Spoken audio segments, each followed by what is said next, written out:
Luxury, elegance, and materialism. A typical day in one's favorite department store. Browsing, perusing the items for purchase, when something quite mystical catches your eye and shakes you out of your everyday consumerism. A pop-up store offering a time-limited experience to interested participants. Yet this pop-up isn't offering new perfume samples, pre-orders for the new designer bags, or bath bubbles. Instead, it is a booth hosting AI robot kiosks. AI that is not just there to assist with everyday tasks, but there to be your personal shaman. An AI shaman robot that reads your birth charts, fingerprints, and facial features, and upon completion gifts you with a digital QR talisman to be scanned on your phone, providing you with Hanja characters guiding you in the way of healing, protection, and connection to the spiritual world. The above was the experience of thousands of South Koreans walking through Hyundai department stores in Seoul and Pangyo. Veneda, a new South Korean startup offering AI shaman fortune telling, is making its public debut in the most prominent way possible: high-end department stores. Veneda is a startup company that deals with cultural products within one of Seoul's popular Hanok villages, Iksandong. Veneda means I pray earnestly and has established a storefront where individuals who might feel intimidated by face-to-face human shamans can find a comfortable place to divine their future. After inputting personal information such as their name, birthday, and gender, in a discussion with an AI face kiosk where the individual can tell the voice-initiated chatbot about their concerns, they can then choose to have their fortune told as it relates to romance, career, and other topics of importance.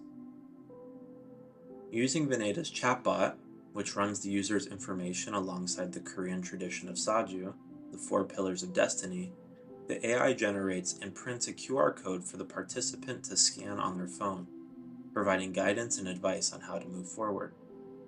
The user is then directed to another kiosk across the room, where another AI robot performs gwangsang, face reading, and sketches the individual's face, with predictions for their future based on the structure and features of their face.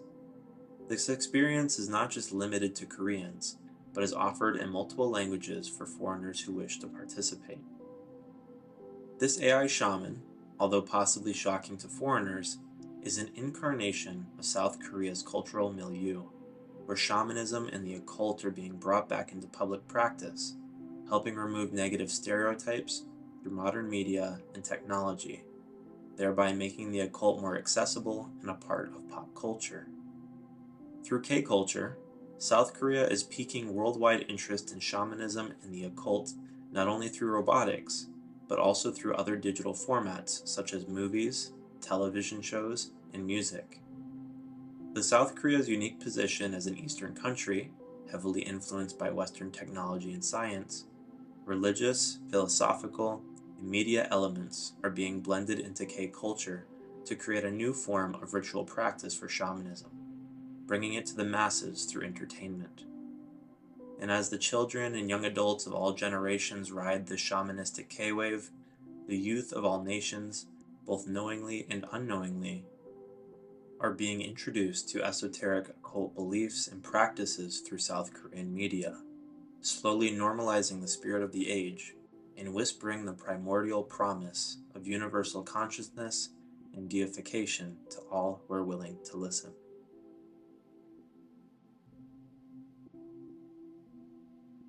Before analyzing the promulgation of shamanistic narratives through Korean media, base-level shamanism must be defined to help us understand what it is and the rituals that comprise it.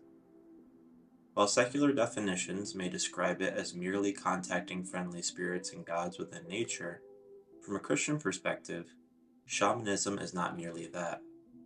It is an ancient methodology of ritual technology used to contact fallen divine beings that work alongside demonic spirits to offer esoteric knowledge to the initiate. The beings the shamans come into contact with are real and do offer real knowledge. Yet for Christians, these are unseen forces of demonic power. beings Christians are continually warned against participating with in Scripture. Shamanism itself is a form of occultism, with occultism defined as, quote, knowledge of the hidden, secret, or supernatural.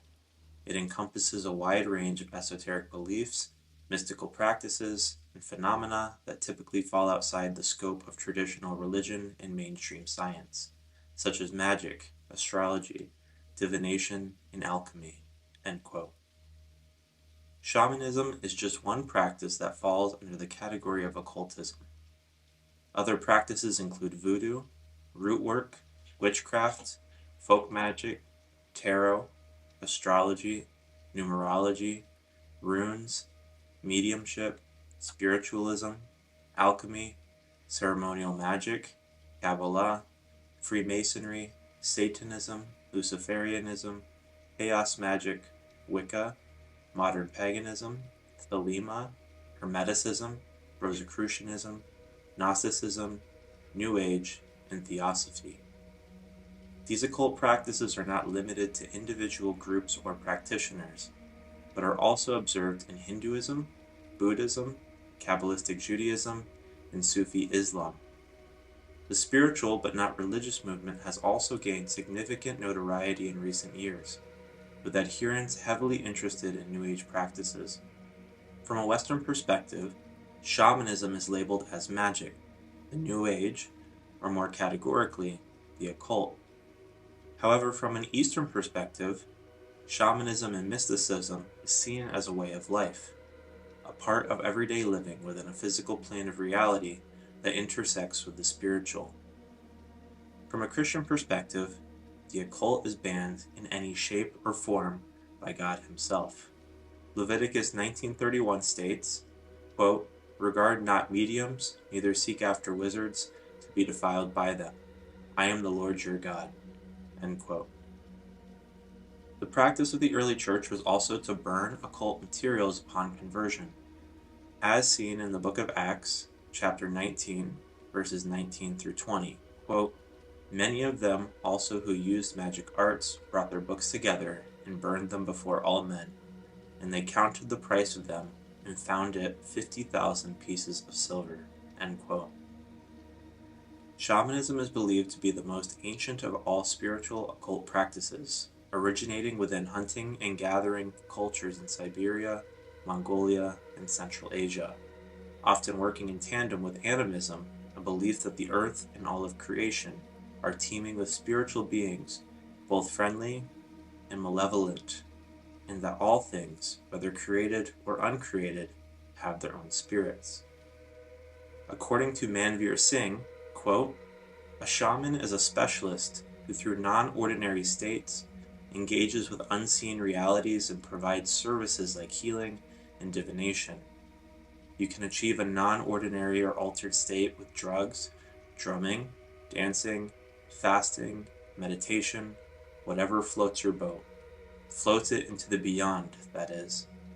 Once there, you might battle with demons, fly across the sky, plunge into the underworld, enlist the help of power animals, or commune with the souls of the dead. You might undergo a terrible supernatural ordeal, a violent unmaking, or a scattering of the self. Crucially, though, you come back stronger. You return from the other realm remade, with strange new capabilities. You can heal. You can prophesy. End quote. Not only this, but in animism, these spirits and matter are seen as one reality, one connected whole, known as the web of life, where all that is matter and spirit is seen as one organism, functioning together in the universe. This oneness is the philosophical underpinning of shamanistic and animistic belief and teaches that the divine is not only within the spiritual world, far and distant, but the divine is in each one of us. We are a part of this collective spiritual and physical enmeshment of ultimate reality. There is no strict figure of God, but there is the sacred and the spiritual. There are gods and spirits who are in charge of directing the happenings within the earth, connected to our physical world, and as a result, we must live in harmony with all creation because to treat another well, whether human or non-human, is to treat oneself with respect, given everything is a part of the One. In the shamanistic and animistic worldview, the earth is seen not just as a physical plane, but a reality that is multi-layered with gods and spirits above and below the physical plane, which come into contact with and interact with humanity, most notably through the shaman as the medium. In shamanism, the god is a spirit in charge of the elements of the earth and local nature, directing the events of the world. There are other forms of spirits as well, often deceased family members or community members known as ancestors, who can connect humanity to the spiritual realm. Over time, an ancestor can become a respected spirit, eventually becoming deified within the pantheon of gods. The lines distinguishing these categories within the spirit world are not well defined and vary across cultures.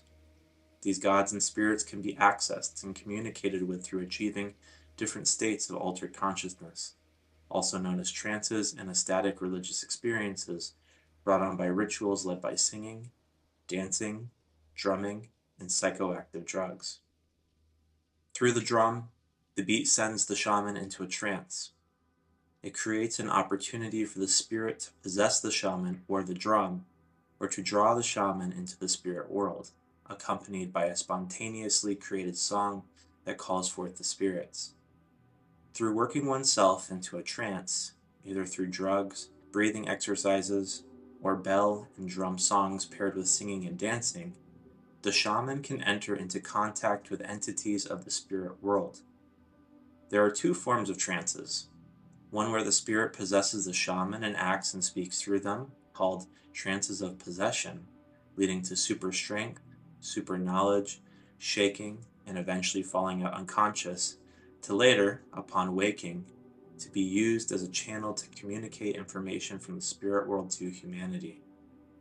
These ecstatic states that are required of the shaman to access the spiritual world are commonly reached through the use of psychedelic drugs and mushrooms. Some Native American shamans use fasting, isolation, and ceremonial deprivation paired with drums and chants to reach ecstatic states. Another method of trance is known as a wandering trance, where the shaman's soul is transported to the underworld to interact with the spirits. Scholars state that among the objects possessed by spirits, there are three groups: objects of nature, trees and rocks; man-made objects, earthen pots and garments; and objects from the shaman's shrine. These objects serve as placings for spirit presence or as their vehicles. Through these rituals and one's contact with the spirits, the shaman, meaning the one who knows, can harness spiritual and physical powers to heal, divine the future, and manipulate reality.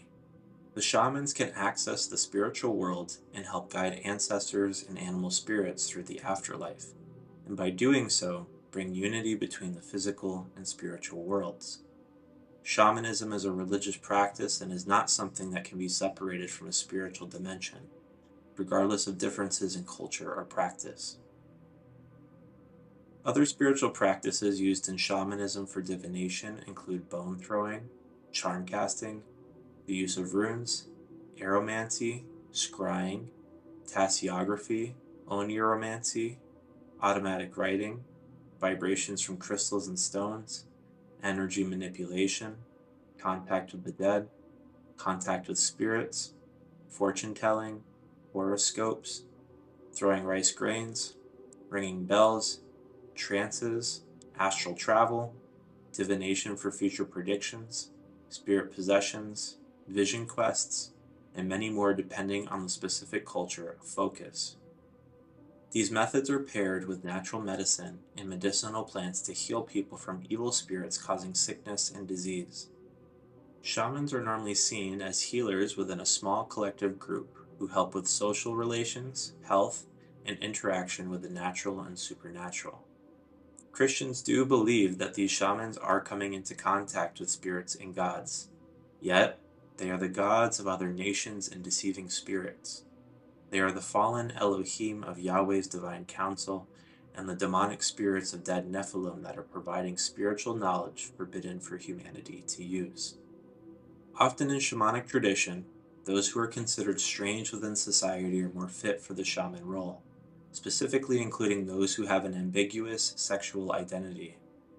This includes other peculiarities like extra fingers, illnesses, and epilepsy, which are ways of showing the community that they are outside the normal standards of what it means to be human, breaking the duality of reality by embracing both sides and making it more likely they have supernatural abilities. For example, in Korean Shamanism, subverting that which is normal within society, known as sangwan, was an essential aspect of the rituals. Through doing so, shamans provide an alternative form of advice that connects the physical and spiritual by overthrowing normalized social orders. Not only does it provide physical and social liberation from expectations of a limiting physiology, but it is a spiritual combination of the male and female forces working together to transcend the duality of gender, and is often why many ancient deities are symbolized as a being with not a single gender, because they have embraced the opposites. Through transcending duality, they have become one. If the shaman can symbolically transform into both male and female, this manifests the reality of becoming the essence of transformation and accessing other spiritual dimensions where the oneness resides. It brings the shaman back to a time before the physical universe, before male and female were created, and brings them to the primordial essence of spirit, and through the chaos of gender bending, they can bring order through the spiritual power they tap into. Shamanism is best practiced when there are minimal religious and hierarchical structures. These shamans must lead their individuals and groups in all practices of spirituality and community, ones that are localized rather than universal, to eliminate the need for dogmatic beliefs across large swaths of the population, while remaining localized and controlled by a single individual. Practices such as ritual procedures, forms of induction into shamanistic practice, qualities of altered states of consciousness, spiritual power relations, and many more theoretically and anthropologically defined variables relating to shamanic beliefs and practices are common across most shamanistic cultures. Below is a list from a research study in 2004 led by Winkleman listing out the similarities. The first being, the shaman experience ecstasy, an altered state of consciousness, ASC, experience known as soul journey or soul flight. Number two, using chanting, music, drumming, and dancing. Number three, practice divination, diagnose and prophesy. Number four, train through deliberately induced ASC, particularly vision quests and involving an initiatory death and rebirth experience. Number five, spirit relations as foundational to professional capacities. Number six, understand diseases to be caused by the intrusion of objects or attacks by spirits and sorcerers. Number seven, use of therapeutic processes focused on soul and power animal recovery. Number eight, has animal relationships, including the ability to control animal spirits and transform into animals. Number nine, charismatic group leadership. Number 10, the ability to perform malevolent acts involving sorcery. And number 11, magic to improve hunting outcomes. Shamanism is cross-cultural, yet is practiced in different forms due to geography, language, and culture. However, when shamans are presented with the practices from other cultures, they view the practices as rational and understandable, showing the shamans consider them as legitimate forms of practice that transcend culture. Shamanic practices are not limited to one culture or country throughout time, but practices that may even go by different names have striking similarities, methods, and purposes across the world. At its basic level, shamanism is a technique of religious ecstasy. It is through these techniques and the mediumship of the shaman that the sick are healed, whether physical, spiritual, or mental, often brought on by trauma, to bring the soul and body into harmony. Across ancient religions, except for apostolic Christianity, whether Hinduism, Buddhism, Islam, Eastern mysticism, or folk religions, shamanism shapes religious practice and ritual. whether in the standard practice of the religion or in branches respected and supported by the common community of these world religions.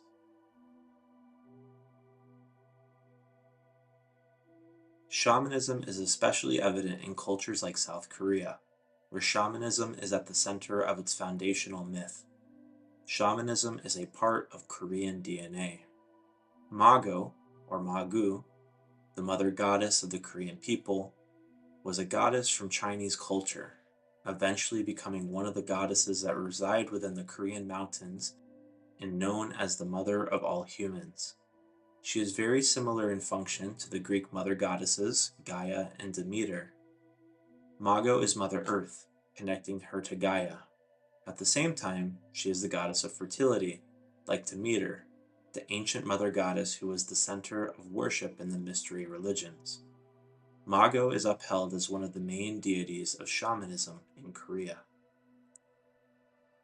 Following Mago is Tangun, the founder of Korea, and in myth he was himself a shaman. He is known as the individual who started the kingdom of Gojoseon in 2333 BC, and is known to be the first great shaman of Korea, not only ruling politically, but also tapping into his divine right of rule. This practice of shamanism in South Korea, called musok, is performed by shamans known as mudong, who through the means of dancing and chanting come into contact with the gods. Mudong means one who dances to the language of the gods. The drums are played to wake up the spirit world, and the bells and cymbals invite the gods to be with the participants. The spirit world, animism, and geomancy are the foundations for Korean shamanism. Geomancy is, quote, the belief in flows of energy through the natural world, which can either be in harmony with human behavior and creations, creating positive effects for human experience, or negative effects with disharmony, end quote. This concept of disharmony in Korea is called Han, or, quote, a profound Korean cultural concept representing a deep collective feeling of unresolved sorrow, regret, injustice, and longing, end quote, where the shaman, through ritual, balances the scales and restores balance to the energy. What makes Korean shamanism different from other parts of the world, East or West, is that Korean shamanism is focused on healing, not only of those who deserve it, but also of the deceased who need to be released from their anger, bitterness, and resentment, Haewon, so that they can enter into the afterlife without any baggage of Han. Korean shamanism tries not to treat ghosts and demons as malevolent or evil spirits, but instead as people who must be restored, renewed, and set into balance with themselves and with the community. In Korean shamanism, there is no evil or darkness. There is only confusion and misconceptions that must be overcome, healed, or restored. Quote, shamans are not like Western exorcists who fight ghosts or evil spirits. Instead, they listen to the grievances of restless spirits, serve them a proper meal, and send them to the afterlife with a small offering. They are closer to counselors than fighters, healers rather than killers, end quote. Eventually, with Korea adopting Buddhist influence thousands of years later, Buddhism merged with local shamanism to create a new form of religious practice. Buddha is deeply linked to the shamanism of Korea and still follows the tradition of Eastern religions that avoid absolute dualism, opting rather to blend spiritual practices. However, this practice of Musok did not last forever, as the Joseon dynasty adopted Neo-Confucianism, which viewed shamanism as a superstitious practice to be abolished. The Joseon dynasty, from 1392 to 1897, suppressed Mudong as a result of its focus on Confucianism and seeing shamanism as superstitious, trying to eliminate it. Under this dynasty, shamanism was suppressed and only practiced in secret, and eventually, when the Joseon dynasty was beginning to end, Protestant Christian missionaries entered Korea in 1880, also heavily suppressing shamanistic practices and labeling them as anti-Christian. After the time of the Protestant Christian missionaries was over, Imperial Japan moved in, and suppressed shamans because they believed that shamanism was keeping Korea from modernization. So while shamanism is at the foundations of what it means to be Korean, for hundreds of years it has been relegated to secret practice out of fear of persecution or shame. But as postmodern nihilism is rejected worldwide, including Korea, in favor of the new metamodern reality, Korea is following suit under Western influence and beginning to change. Luke Turner defines metamodernism as, quote, whereas postmodernism was characterized by deconstruction, irony, pastiche, relativism, nihilism, and the rejection of grand narratives, to caricature it somewhat, the discourse surrounding metamodernism engages with the resurgence of sincerity, hope, romanticism, affect, and the potential for grand narratives and universal truths, whilst not forfeiting all that we've learned from postmodernism. Thus, rather than simply signaling a return to naive modernist ideological positions, metamodernism holds that an oscillation between aspects of modernism and postmodernism characterizes our era.